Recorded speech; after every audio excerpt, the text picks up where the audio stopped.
Maaelu Teadmuskeskuses tellitud mullaproovide nägemiseks tuleb siis sisse logida Regionaal- ja Põllumajandusministeeriumi kliendiportaali.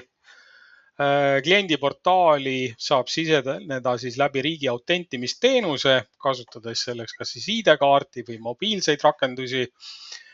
Mina kasutan hetkel ID-kaardiga logimise võimalust. Peale sisselogimist kuvatakse teile teie esindusõigusega ettevõtted, valite nende hulgas selle, kelle andmeid te siis soovite vaadata.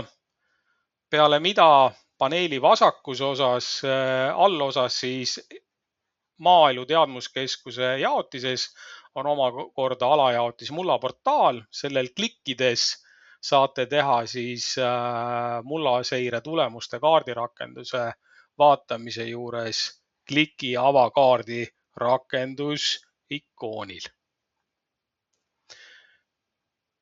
Kaardirakenduse laadimine võib võtta esimesel korral natukene aega.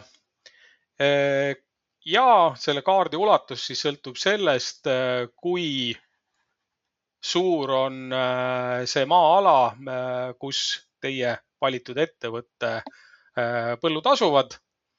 Ja selle paneeli paremas jaotises toimub siis kogu mullastikuportaali andmete vaatamise juhtimine vastavalt alateemadele, mida me vaatame juba järgmises õpetusvideos.